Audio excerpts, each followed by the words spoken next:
Hepinize merhaba arkadaşlar, kanalıma hoş geldiniz. Bugün PKX'de yeni gelen mor zırh aslında savaş için değil arkadaşlar. Ayrıca tavşan da göründüğü kadar şu anlık masum değil. PKX'de karantina altına alınacak. Nedenini, her şeyini, neler doğuracağını, sonuçlarını hepsini öğrendik arkadaşlar. Her şeyi anlatacağım tek tek. Ve gerçekten hiçbir şey düşündüğümüz ve tahmin ettiğimiz gibi değilmiş. Büyük ihtimal bunu ilk defa benden duyacaksınız. Tüm parçalar yerine oturacak. Abone olduysa, like atılıysa hemen başlıyorum. Evet arkadaşlar, şimdi oyunumuz başladı. Merhaba. Ya yine ne oldu ya? Bu sefer çok kötü. Bütün sevincim içime kaçıyor. Bu sefer çok kötü.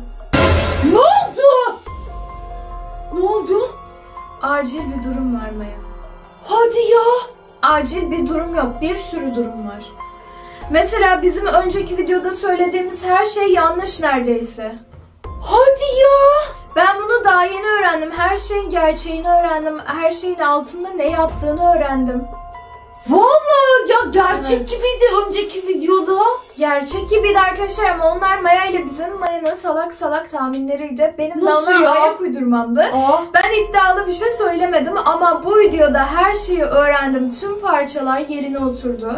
Ve yeni gelen yerlerde de büyük gizemler var. Onları da göstereceğim zaten. Bu arada gerçek bunlar. Gerçekten mi? Evet. O zaman kanıtlayalım Özgür. Kanıtlayalım. Öyle Özgür değil mi? Orasından burasından uyduruyor demeyin. Kanıtlarla geliyoruz arkadaşlar. Bu arada bu eve hala bakmadık.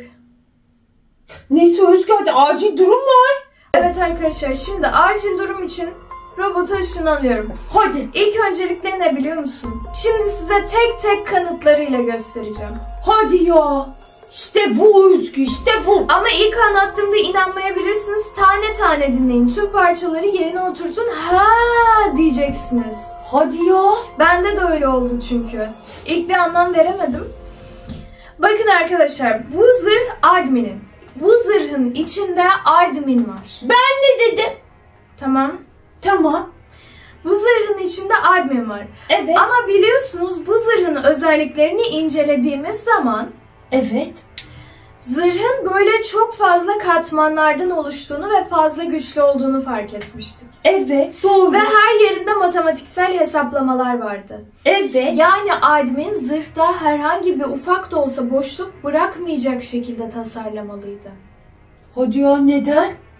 Çünkü bu zırh savaşmak için değil, karantinadan kurtulmak için. Aa! Evet, bir virüs gibi bir şey var, tamam mı? Glitch ve Flicker ortalıkta yok biliyorsunuz. Evet. Glitch dünyayı ele geçirecek, karantina başlayacak. Ve admin de bunun için gizli kimlikten bir zırh yaptı. Hava almayacak şekilde, kendini güvende tutacak şekilde. Biz? Ve her şeyi gözlemleyecek bir yer lazımdı ona. O da burayı seçti.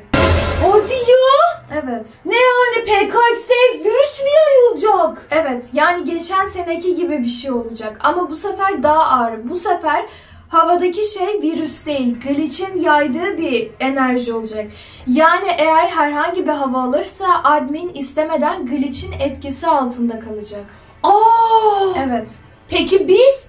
Biz tehlikede miyiz? Şu an değiliz çünkü Glitch admin için geçerli bu. Yani diğer yöneticiler için de geçerli sanırım.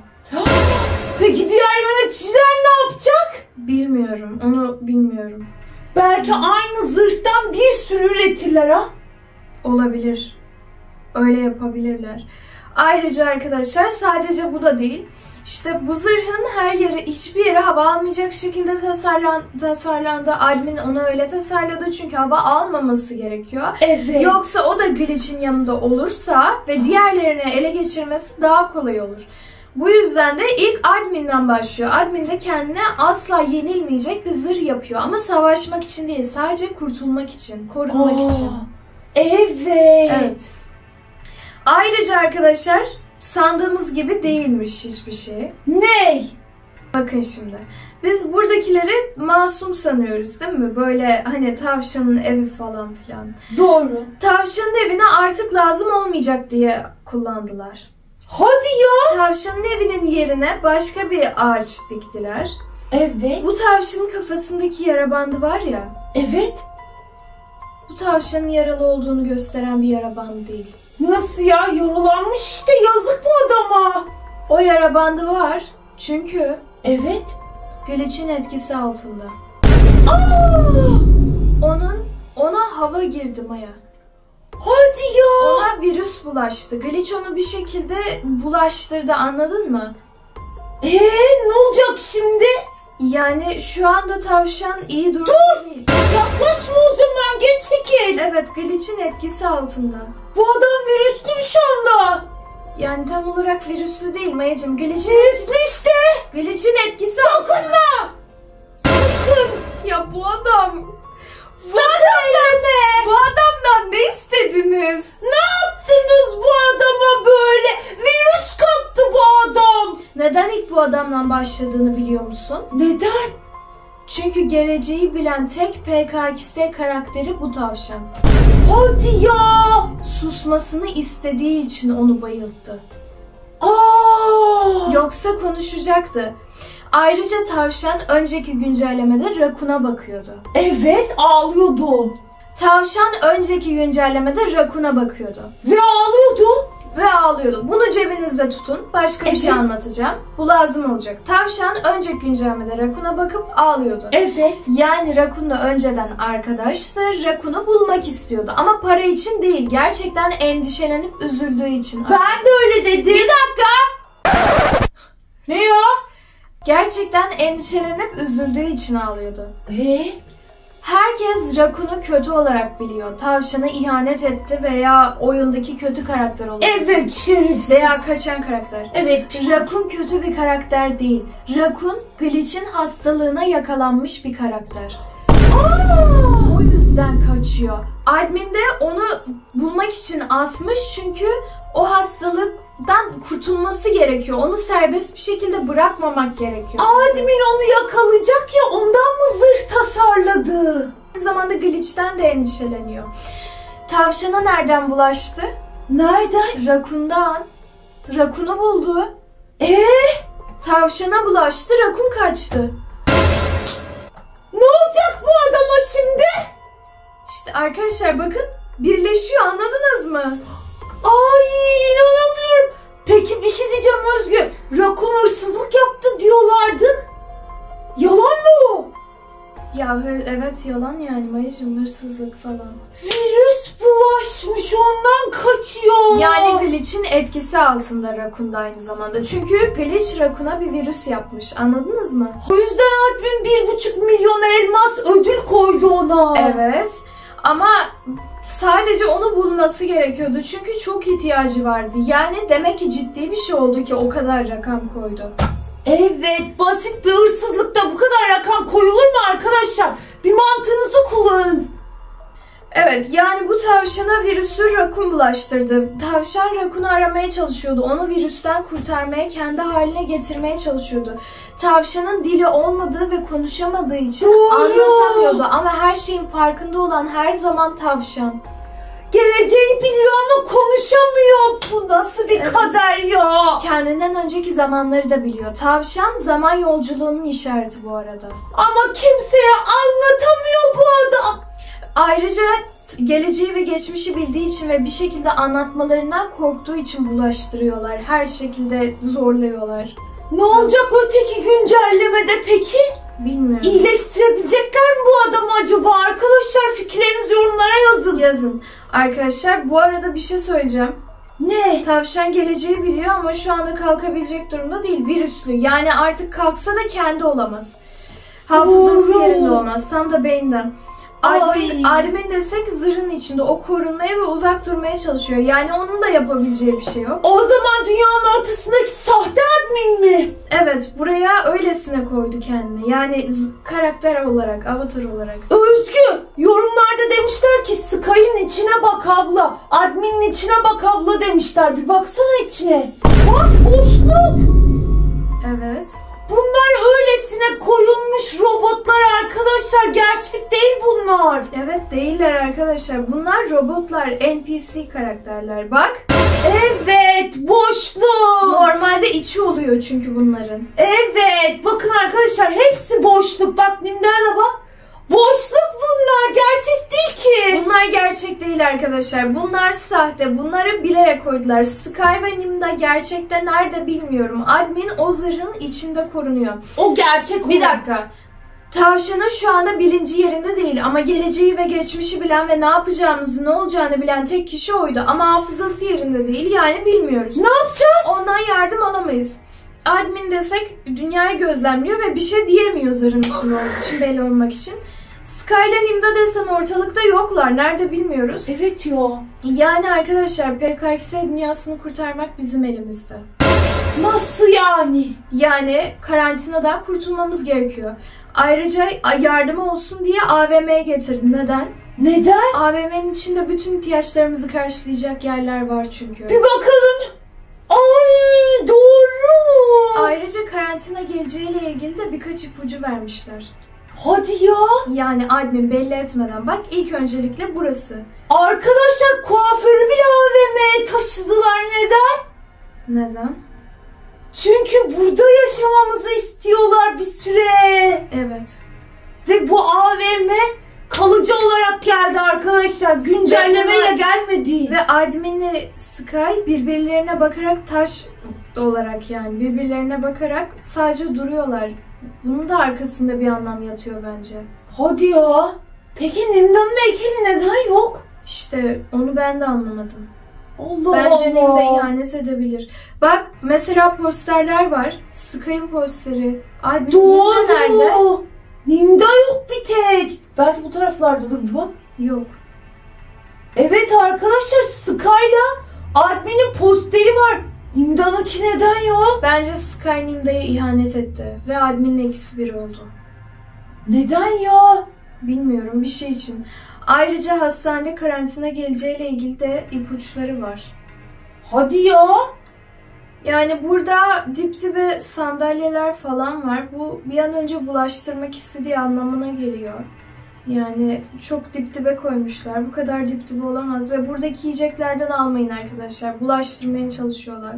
Doğru arkadaşlar. Ve bu virüs hem petlere hem de insanlara bulaşıyor. O yüzden herkes kendine bir ay önce dediğimiz gibi bir sığınak hazırlasın. Evet arkadaşlar, bakın bizim sığınağımız var. Siz de hazırlayın. Evet. Değil mi? Hatta sizin için en tedbirli sığınağı nasıl yaparsınız onu göstereceğim. Bak bir şey diyeceğim ama admin herkes için bir sığınak hazırlamış. Alışveriş merkezi. Evet, bu arada bu herkes için bir sığınak arkadaşlar. Arkadaşlar bak göster. Bu alışveriş merkezinin içinde kuaför var. Yiyecek dükkanı var. Giyinme var. Değil mi? Bak Evet. gösterin tek tek. Arkadaşlar tüm ihtiyaçlarınızı karşılayacak her şey mevcut burada. Bak mesela market. Evet. Marketten istediğimiz yiyeceği alabiliriz. Mesela bak Pizzacı. pizzacı. Mesela Hamburgerciymiş, evet. Yiyecek dükkanı işte Özgür. Buralarda daha açılacak. Neden büyütmeye devam ediyorlar ki? Evet, çünkü daha çok stok lazım. PKX'te bak unutma Özgür, 100 milyondan fazla kişi indirmiş. Hepimiz burada nasıl barınacağız değil mi? Arkadaşlar ben en güvenli sığınağı nasıl yaparsınız kendi evinize onu göstereceğim. Çünkü gelecek olan yerde bence Glitch dünyayı tamamen kaplayacak olacak. Ayrıca bundan sonraki gelecek güncelleme yılın en sevdiğim zamanı. Doğru. Arkadaşlar Artık yılbaşı güncellemesi gelecek. Biliyorsunuz bir ay kala geliyor ve kötü geçemez, anlıyor musunuz? ayrıca arkadaşlar bakın bu alışveriş merkezi o kadar da güvenli olmayabilir. Tuzaksa? Evet, ya korunamazsak burada, ya virüs bunun içine geçerse? Kapalı alanlarda daha çok yayılır. Evet arkadaşlar, veya virüslü biri alışveriş merkezinin içine girerse ne olacak? İşte. Girmeyin arkadaşlar. Hayır. Admin iyi düşünüp yapmış ama yok. Bu o kadar güvenli olmayabilir. Evet arkadaşlar, yapmayın. Ayrıca bir şey söyleyeyim, bu yılbaşı en güzel yılbaşı olacak. Glitch ve Flicker yönetecek. Özgü, Yani virüs arkadaşlar, bulaştırdı diyoruz ne ya. yapacağız bilmiyoruz. Ama bunların sahte olduğunu biliyorum. Evet arkadaşlar, bunlar sahte. Evet arkadaşlar, aslında buraya da bir sığınak yapmışlar ama bunun iyi biri yapmadığı belli, yani adminin falan. Çünkü Evet. camlardan ne dışarısı görünüyor. Ah, doğru. Ayrıca bu birinin yuvası. Tavşanın yuvası mıydı bu? Tavşanımızın yuvası bir canlının yuvasına yapıyorlar. Hem camlardan dışarısı görünmüyor hem de çok dar hem de bayağı her şeye müsait bir yer. Neden? Çok güvensiz. Bak göster Özgü, camları kaçıran arkadaşlarımız olabilir yani. Dün biz gösterdik. Camlardan dışarısı görünmüyor. Bakın arkadaşlar, bu kendimizi güvende hissedemeyiz böyle. Bakın bug'la bile çıkamıyorsunuz. Hatta bir şey deneyeceğim. Evet bir şey deneyeceğim ben bu aynı kendi evime gideceğim.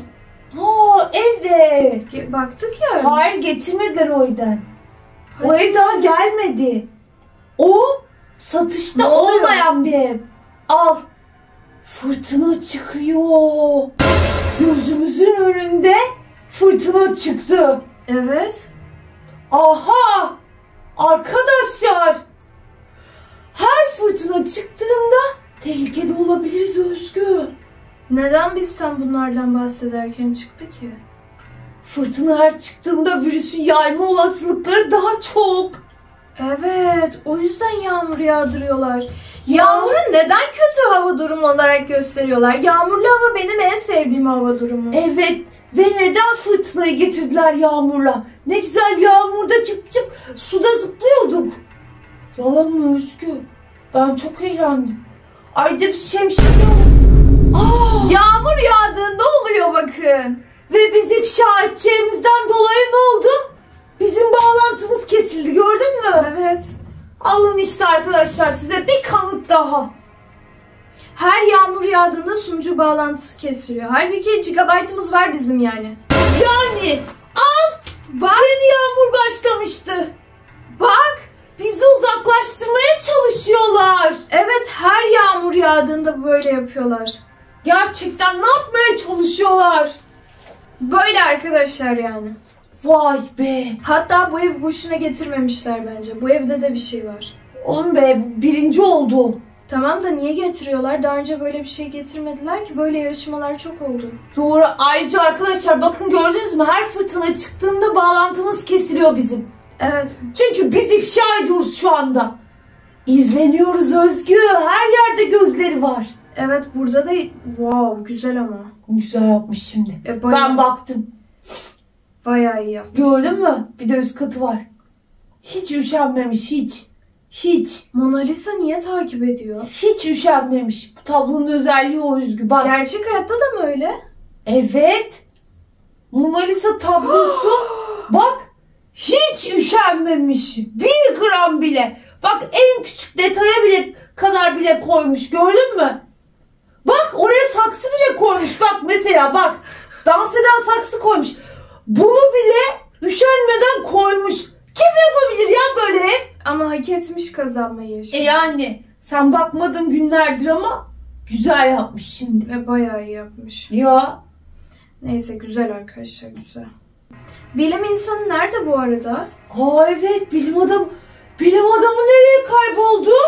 Yoklar. Hiçbiri yok arkadaşlar. Hiç kimse yok şu anda admin dışında. Neden? Greenwich, Flickr, Sky, Nimda, bilim adamı yok. Bir şeyle kimse yok arkadaşlar. Çünkü virüs var diye. Evet bak mesela Hepsi sahte. her şey sahte. Bak Pizzagut yazık adama, yani bu içine mi girsin, ne yapsın bu Bak karı? içine bak. Bakın arkadaşlar, boşluk. Gözlük var bir tek, uçuyor havada. Bunlar yoklar ya. Bunlar sahteler arkadaşlar. Peki bu insanlar nerede? Bakın içleri görünmüyor. Tavşanın görünüyor mu içi? Tek gerçek admin, orada zırhın içinde olan admin. Ve tavşan gerçek Özgür. Çünkü yaralanmış bak. Bir tek gerçek olan şey tavşanla admin. Evet.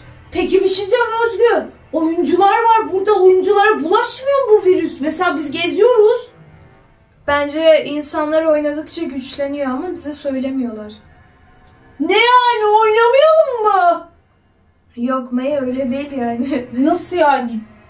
Bu arada arkadaşlar, zırhın başka bir özelliği daha olmalı. Sadece korunmak için değil. Aynı zamanda bu virüs gibi şeyi yok etmeye çalışacak. O zaman bütün zırhların özelliklerine sahip olmalı. Ve şu pembe kuyruğun Gossip Girl'e ait olduğunu söyleyenler var Özgür. Sence? Bence bunun çoğunu Nimda yaptı zaten. Baksana tasarıma. Hayır, Sky, Nimda ve Gossip Girl'ün şeyleri doğrultusunda yapılmış. Yani yardım etmişler admine. Öyle diyorlar. Admin yapmamış ki bunu. Neresini yapmış? Admin içinde duruyor paşam. Admin yapmış. Admin duruyor içinde. Admin yapmış. Sky, Nimda, Gossip Girl'de yardım etmiş diyorlar. Nimda yapmadıysa bırakıyorum bu işi. Yok artık O kadar diyorum. Yardım etmiş, yardım. Bu işin içinde Nimda ve Flicker yoksa ben bu işi bırakıyorum. Nimda kötü mü diyorsun yani? Kötü değil. Kötü. Harika. O zaman kötü. Güçlü. Hayır arkadaşlar, ben inanmıyorum. Nimda, Sky ve diğer yöneticiler başka bir yerdeler. Yine kesildi. Oha! Fırtına çıkacaktı. Evet. Arkadaşlar, her fırtına çıktığında kesiliyor, görüyor musunuz? Ve herkeste olmuyormuş bu problem. Sadece bizde oluyor. Yani internet var, ondan değil. Sadece yağmur yağdığında atıyor. Evet arkadaşlar, dikkat ettiniz mi? Bak mesela Özgü, bekleyelim. Yağmur böyle çıkacak gibi olduğu anda, yaprak uçuştuğu anda hemen kesiliyor. Evet. Neden peki her yağmur yağdığında? Bu arada bu ağaçların arasında mutlaka bir şey vardır bence. Bu Allah kadar ağaç Allah. boşuna gelmedi. Ayrıca PKX'deyi çevreledi resmen. Baksana, demek ki bir şey olacak, kaçmamızı istemiyorlar. Doğru. Acaba ağaçların arasında ne var? Baksana dünyaya. Evet, bakalım arkadaşlar. Bakalım arkadaşlar, en tepeden bakalım ki bütün ayrıntıları görelim. Bakalım daha bizden ne gizliyorlar, ne saklıyorlar. Bakın, tamamen kötü bir halde aslında. Her yeri ağaçlar kaplamış Özgür. Bundan sonra da zaten kış gelecek, yani kar yağacak. Doğru. Kar nereye yağacak? Her yere. Her yere yağacak. Kar yoluyla bulaştıracak. Ay! Ayrıca gündüz neden ay var? Doğru. Kar yoluyla bulaştıracak. Niye biliyor musun? İpucunu kaptım. Admin orada ne diyor? Ne diyor? Zırhın içindeki admin. Bir şey demiyor. Yılbaşını mahvedemeyecek diyor. Çünkü yılbaşını Evet. mahvedecek. Dur. Evet, doğru. Ya yılbaşı, çünkü arkadaşlar kar yoluyla bulaşacak. Ah, ilk defa yılbaşı yaşayacak olanlar PKX'de. Ah be. Ne kadar şanssız. Biz bütün Maya? yılbaşlarını şey yaptık efendim. Ne yapıyorsun? Kendimi korumam gerekiyor Özgü. Benden bir tane daha yok ya, o yüzden. Maya, Efendim. ne yapıyorsun? Virüs bana da bulaşırsa ne yapacaksın? Admin ne diyor? Bunun artık admin olduğunu biliyoruz. Bak. Noel'i bir daha mahvetmeyecek diyor. Çünkü kar yoluyla bulaştırıp Noel'i mahvedecek. İyi de Noel'i bir daha mahvedemeyecek diyor. Yani demek ki Çünkü- bir dakika, yani daha önceden biri mahvetmiş diyor. İyi de Ya bir şey olmadı ki daha önceki Noel'de. nasıl bir şey olmadı? Geçen Noel'i hatırla. Hatırlıyorum, gayet eğlendim. Glitch'le Flicker mahvetmeye çalıştı ya. Ben hatırlamıyorum öyle bir şey. Ya nasıl hatırlamıyorsun ya? İyi ki falan mahvetmeye çalışmışlar. Ben çok eğlenmiştim. Mahvetmeye çalıştılar. Sıfır yer çekiminde yaptığını tekrarlamayacak diyor. Ne Sıfır yaptı? yer çekiminde ne yaptı? Glitch. Ne yaptı? Geldi ya, mahvetmeye çalıştı, hatırlamıyor musun? Glitch'le Flicker geldi, hapishane geldi. İçine birini tıktılar. Onu kimsenin bilmediğini biliyorum. Flicker bile. Neyi Ya. ya? Virüsü. Flicker bile bilmiyor. Yani Glitch Flicker'dan bile saklıyor. Ya Glitch Flicker'dan bile saklıyor. evet arkadaşlar. Admin nasıl öğrendi? Demek ki Gossip Girl Glitch'in arkadaşı. Olur mu Özgü ya? Gossip Girl ona bilgi sızdırdı. Gizli takip etti. Flicker bile edememiş. Gossip Girl Flicker'ın yapamadığını yapabilir mi? Hayır, Gossip Girl değil, ben çözdüm. Tavuk. Tavuk küçük olduğu için admin onu dedi ki git gözetle. Çünkü tavuk küçük ya, fark edilmiyor. Hayır, neyden anladığını anladım. Neyden? Rakun'la Glitch bağlantılı, yani Glitch'in yapacağı her şeyi Rakun da biliyor. Evet.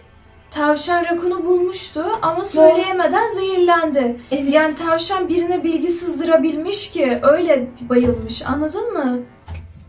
Clotilde. Tavşan Tavuk. diyorum, hala Clotilde diyor. Tavuk anladı.